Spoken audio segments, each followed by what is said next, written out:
अस्सलाम वालेकुम, मैं हूं समीना आमजद। उम्मीद करती हूं कि आप लोग खैरियत से होंगे। जैसा कि आपको पता है कि अवेयरनेस के पॉइंट ऑफ व्यू से या कोई भी अच्छी बात मेरे तक पहुंचती है तो मेरी पूरी कोशिश होती है कि जो भी मेरे सुनने वाले हैं, देखने वाले हैं, उनको इससे मैक्सिमम फ़ायदा हो। क्योंकि जब हम किसी बारे में बात ही नहीं करते तो उसके बारे के उसमें रिज़ल्ट हमें कैसे मिल सकते हैं।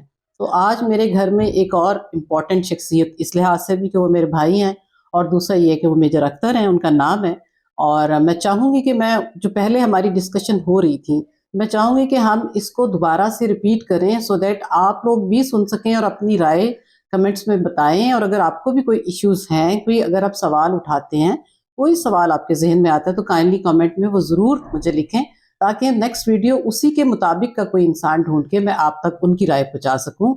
तो आइए मिलते हैं मेजर अख्तर से। अस्सलाम वालेकुम। जी वालेकुम सलाम। क्या हाल है भाई, आपके ठीक अल्लाह है? का शुक्र भाई, बिल्कुल ठीक ठाक। आप सुनाए? ठीक। मैंने कहा आज आप आए हैं इतने दिनों के बाद, तो चले फ़ायदा ही उठा लूँ कि थैंक यू। हम जो बात कर रहे थे जी जी कि सब बहुत ही सेंसिटिव ये इशू है एक, जी कि बच्चियों का रिश्ता देखना, शादी करना हमारे माशरे का एक बहुत ही ज़्यादा जी बिल्कुल नाजुक एक मरहले पे हम सारे एज माँ बाप पहुँच गए हैं कि हमें समझ नहीं आती या दूसरे लोगों को जी कि आखिर किधर जाना चाहिए, क्या क्या वो चीज़ें हैं, क्या वो प्रायोरिटीज़ हैं जो कि बीइंग फादर मदर हमें देखनी चाहिए जी कि अगर हमारा बेटा है या बेटी है, दोनों जी के बारे में। अब आप मुझे बताइए कि क्या करना चाहिए अगर फ़र्ज़ करें कि कोई लोग हैं, उनको आप क्या मशवरा देना चाहेंगे कि कौन-सी ऐसी चीज़ें हैं जी जिनको वो बाजी, देखें? इसके बारे में मैं आपको बताना चाहता हूँ कि जिस तरह ख़ानदानी लोग, मतलब बड़े बड़े ख़ानदान, अब हुँ, चूँकि मॉडर्नाइजेशन वाला को इलाका दौर ऐसा आ गया है कि पढ़ाई वगैरह ये वो दूसरा लोग प्रायोरिटी देते हैं एजुकेशन को। हुँ, प्रॉब्लम ये है कि हमारे जितने भी पढ़े लिखे लोग हैं, हुँ, तालीम याफ्ता, हुँ, उन्होंने नुकसान ही किया। हमें चाहिए कौम तरबियत याफ्ता टाइप, हुँ, जो कि आगे लेके चले चीज़ों को। हुँ, ठीक है ना जी। अभी पहले ख़ानदान होते थे, बुज़ुर्ग होते थे, घर की इज़्ज़त रौनक उनकी बहू से होती थी। हुँ, तो जब आप किसी बेटी को सिलेक्ट करते हैं तो उसमें सबसे पहले आप ये देखें कि वो इंडिविजुअल, मतलब अपने आप को इंडिविजुअल रख के खुश रहती है या फैमिली में, कंबाइंड फैमिली में खुश रहती है। अच्छा, उसकी टॉप ऑफ प्रायोरिटी, जो बेटी कंबाइंड फैमिली में रहती होगी वो आपके घर में आके भी कभी अलहदा होने का नहीं सोचेगी। ओह! अच्छा, अच्छा, कभी इस तरह हाँ, नहीं कहेगी कि जी मुझे अलहदा कर दें या मुझे ये बड़ी प्राइवेसी चाहिए या ये वो दूसरा। ये बड़ी क्यों? ज़बरदस्त बात आपने उसने की है। सर्व किया होता है अपने वालिदैन में, अपने बहन भाइयों में, हुँ, तो उसको वही माहौल जो आप आपके घर में मिलेगा तो वो खुश रहेगी उसके अंदर। हुँ, तो प्रायोरिटी गोज टू दैट के जी, मतलब अब जब भी किसी बेटी को, मादियत को छोड़ें, जहेज को छोड़ें, सारी चीज़ें छोड़ें, आप ये देखें कि वो लाने वाली बेटी जो है वो उसका मतलब तौर तरीका या क्या है, ये चीज़ उसमें देखें अच्छा। कि उसकी प्रायोरिटी जो है वो फैमिली में रहने वाली है या अलग रहने वाली चलें, ये तो एक बात होगी है। जी कि जी हम अगर प्रायोरिटी की बात करते हैं कि वो आजकल वाक़ई में ये बहुत बड़ा इश्यू है कि लोग इतना अफ़ोर्ड नहीं करते कि जी वो अकेले ही आज जाते ही फ़ौरन बेटी को रख सकें। जी और दूसरी ये बात है कि हमारी सकाफ़त, हमारा माहौल। जी अब आप ये बताएँ कि जब एक मदर का क्राइटेरिया और होता है, वो जब रिश्ता देखती है तो उसकी प्रायोरिटी होती है कि बहुत ही खूबसूरत बच्ची होनी जी चाहिए, जी बहुत ही उसको हर चीज़ सुघड़ होनी चाहिए और बड़ी आला तालीम याफ़्ता होनी चाहिए। जी आप मुझे बताएँ कौन-सी चीज़ें एज़ माँ उसको क्या देखना चाहिए बच्ची में? जी।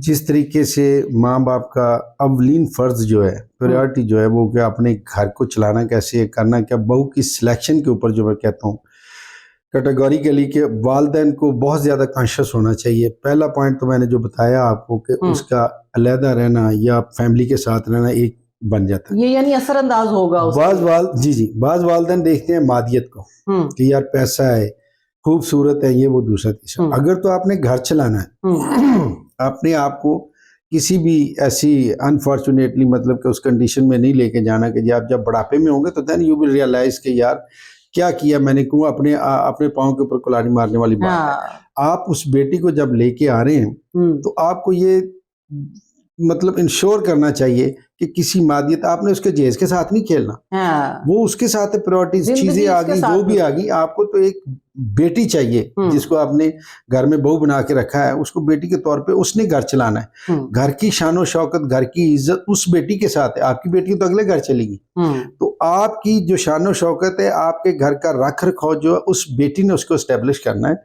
और उसकी वजह से आपके घर की इज्जत होनी है। ये बड़े बड़े सरदार, दूसरे तीसरे जो खानदानी लोग हैं, हुँ, इनकी बहू ही है ना कि जो मतलब सारी करती थी, लोगों का खाना, डेरों के ऊपर जो बैठना लोगों का, उनको चाय पानी ये वो सारा। तो लोग बड़े बुजुर्ग थे, वो दूसरी जगहों पे जाके बातें करते थे कि यार फलां के मैं घर गया तो मुझे खाना अच्छा मिला, मुझे चाय अच्छी मिली, यार उसकी बहू का क्या मतलब ये वो। तो इसलिए मैं यही सजेस्ट करूंगा और रिक्वेस्ट करूंगा कि कभी मादियत पे ना जाएं, कभी उसके जेज पे ना जाएं, आप सिर्फ बेटी की उन स्किल्स के ऊपर जाएं। और ये सबसे ज़्यादा जो चीज़ होती है ना, उस बेटी के उसके वालदन में देखी जाती है कि उसके वालदन का क्या करैक्टर था अपने वालदन के साथ। अगर तो उन्होंने उनकी इज्जत की है, वो स्किल्स अपनी बेटी में की हैं, जिस तरह के जी मतलब लोगों की पढ़ी हुई बेटी है, डॉक्टर्स भी हैं, दूसरे तीसरे, किचन जाके खुद चलाती हैं। ये तो एक अभी एक ट्रेंड बन गया ना कि जी उसने 2 नौकर रखे हैं, 4 नौकर रखे हैं, 5 दूसरी नौकर बात मैं ये देखती हूँ कि हम एज इंसान जी हम नमाज पढ़ते हैं, रोजा रखते हैं, जी परहेजगार हैं, ये सब हम अपने लिए करते हैं, जी ठीक है, जी खुदा के लिए करते हैं।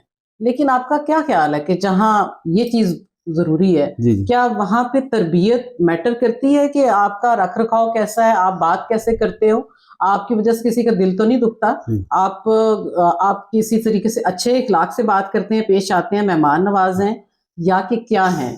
उस पहलू पे भी थोड़ी सी रोशनी डालें कि खुश गुफ्तारी, खुश मिजाजी, इखलाक और मेहमानदारी, और वो अच्छे दिल के साथ। मतलब ये नहीं है कि आप मैं ये जो सवाल करना चाह रही हूँ ना आपसे, बेसिकली मेरा मतलब ये है कि इसमें ये अक्सर ये होता है कि बहुत सारी जगहों पे मैंने खुद देखा, ऑब्जर्व किया कि लोग सारे काम करते हैं लेकिन बेदिली के साथ करते हैं, कि उनको लगता है मुसीबत आ गई, मेहमान आ गए हैं तो डील करेंगे, लेकिन प्यार से, रिस्पेक्ट से, मुस्कुरा के नहीं होता।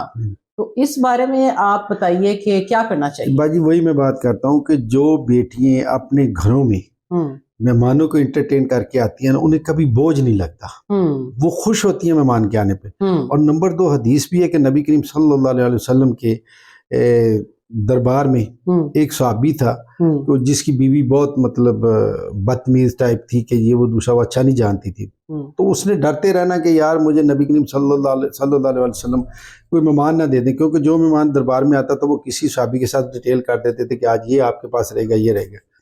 अब वो दिल का हाल तो नबी करीम सल्लल्लाहु अलैहि वसल्लम जानते थे कि क्या इसके दिल में है। तो एक दिन वही मेहमान आया तो उस बंदे को कहा सहाबी को कि इसको अपने घर ले जाओ।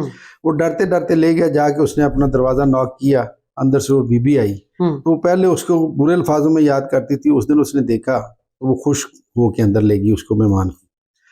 दूसरे दिन जब आया तो वो बड़े खुशी खुशी उसने उसको मतलब रिसीव कर दिया।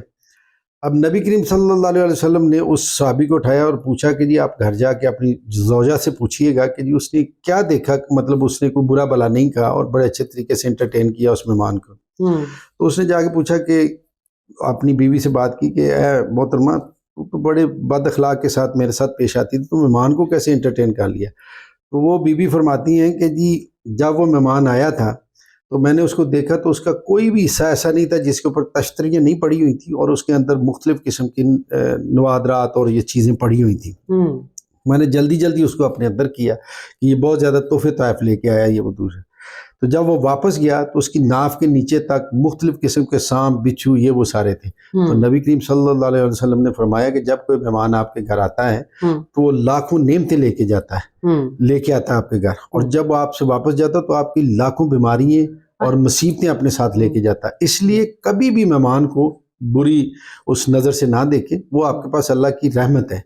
और ये चीज़ है कि जो बेटियां अपने घरों में एंटरटेन करके आई हैं, वही चीज़ मैं कहूँगा कि हमारी तरबियत का फुकदान है कि हम अपनी बेटी को तरबियत ऐसी दें कि बेटे इस तरीके से आपने, ये भी घर आपका है, और वो उस वक्त होगा जब उसको प्रैक्टिकली आप सिखाएंगे, वो स्किल्स माँ उसके अंदर डालेगी तो वो दूसरे घर में जाके वो उसको इस्तेमाल करेगी। बिल्कुल बिल्कुल। तो प्रायोरिटी गोज टू दैट कि जी आप ये देखें कि आप मादियत पे, खूबसूरती पे मत जाएं, आप उनकी स्किल्स के ऊपर, उनके खानदान के ऊपर थोड़ा सा कर करा के रख रखाव होता है इस तरीके से, तो ये वाला काम देखें तो इंशाअल्लाह ताला इसके ऊपर जो है ना, फिर आप भी सुकून से रहेंगे, वो बेटी भी सुकून से रहेगी, घर भी सुकून में रहेगा। तो ये बताएं कि इसमें ये तो बड़ी ज़बरदस्त आपने बात की है, इस पे क्या फ़र्क पड़ता है कि जैसे कि अभी आपने कहा कि वो बेटी की तरबियत ऐसे करें, वो अगले घर चलेगी, फ़र्ज़ करें कि उस घर के जो उसके असल माँ बाप थे उनका आपस में सलूक बहुत था, वो जो उसने देखा हो, लेकिन ज़रूरी तो नहीं कि अगले घर जाए तो उन दोनों सास ससुर का आपस का सलूक, यानी वो भी तो इफेक्ट करता है ना। तो इस बारे में आप क्या कहेंगे कि अगर फ़र्ज़ करें वो अगले घर में बच्ची जाती है और वो माँ बाप आपस में لڑائی یا غصہ وہ بھی ہوتا ہے، جی جی اس میں وہ کیسے سروائیو کرے؟ کیا کہیں گے اس کے بارے میں؟ پھر بات وہی تربیت پہ آ جاتی ہے. تربیت اس بچی کی اگر اپنے خاندان میں اپنے والدین کے ساتھ جو اس نے دیکھا ہے نا، کیا پتا ہے اس نے غصہ نہ دیکھا اپنے باپ کا اور آگے جائے تو سسر کا غصہ اس کو دیکھنا پڑ جائے، پھر وہ کیا کرے؟ نہیں یہ تو ہے مطلب کہ جی اس میں پرابلمز آتی ہیں، لیکن جس چیلنجز ہے نا، چیلنج ہے اس کے لیے چیلنج ہے کہ جی وہ ان کو سیٹل ڈاؤن کرے. اور وہ موسٹلی جو اس طرح کی بیٹیاں ہوتی ہیں اور ایج فیکٹر کے حساب سے انہیں کافی فیس کرنی پڑتی ہیں، پرابلمز بھی کرنی پڑتی ہیں. تو میرا نہیں خیال کہ جی جو گھر سے ان سکلز کے ساتھ بچی جائے گی وہ ان کو اوور کم نہ کر سکے. وہ جو کوتاہیاں ہوتی ہیں کر لیتے ہیں اس کو. بدقسمتی یہ ہے کہ اس ملک میں جس طریقے سے آپ کہتے ہیں کہ CSS دوسرا تیسرا بچہ پڑھ گیا، تعلیم یافتہ ہو گیا. اب پرابلم یہ ہے کہ وہ تعلیم یافتہ کی تعلیم تو نہیں دیکھ رہی، تربیت یافتہ ہوگا تو وہ لے کے چلے گا. تو اسی لیے پاکستان یہ ترقی کی منازل جو ہے نا وہ طے نہیں کر پا رہا کہ اس کو تربیت یافتہ لوگوں کی ضرورت ہے، تعلیم یافتہ کی نہیں اتنی ضرورت. نہیں، یہ بڑی زبردست آپ نے بات کی ہے، جزاک اللہ خیر، تھینک یو ویری مچ. آپ دیکھیں کہ آپ نے یہ دیکھا کہ میجر اختر میرے بھائی بھی ہیں، ایک باپ بھی ہیں، ایک ہسبینڈ بھی ہیں، اور انہوں نے جن چیزوں کو ہائی لائٹ کیا ہے آپ دیکھیں کہ ہماری سوسائٹی میں وہ کس حد تک پریکٹیکلی آج کل ہو رہی ہے. ہمارے کرائٹیریا ہی ٹھیک نہیں ہے، ہماری چوائسیز ہی ٹھیک نہیں ہیں، اور ہم جس طریقے سے پیرنٹنگ کرتے ہیں بچیوں کو یہ ٹریننگ دینی چاہیے، ان کو فلیکسیبل ہونا چاہیے، گھر کی گھرداری آنی چاہیے. ایجوکیشن اپارٹ ان کی پرسنل گرومنگ میں ساری پیرنٹنگ آ جاتی ہے، جو کہ ماں اور باپ کا رکھ رکھاؤ گھر میں دیکھ کے جو بچی آتی ہے، جوائنٹ فیملی سسٹم میں آتی ہے، جس طرح انہوں نے بتایا، وہ بچی کبھی بھی آگے جا کے اپنے ماں باپ کو شرمندہ نہیں کراتی. تو میں یہ گزارش کروں گی آپ سب سننے والوں سے، دیکھنے والوں سے، کہ جو باتیں آج اتنی اعلیٰ ترین ہمیں انفارمیشن ملی ہے میجر اختر سے، ضرور اس کو دھیان سے سنیے گا. ہو سکتا ہے اس میں سے کوئی نہ کوئی بات ضرور آپ کو دل کو چھوئے اور آپ اس پہ عمل کریں. اپنا بہت سا خیال رکھیے گا، جلد ملاقات ہوگی. اللہ حافظ.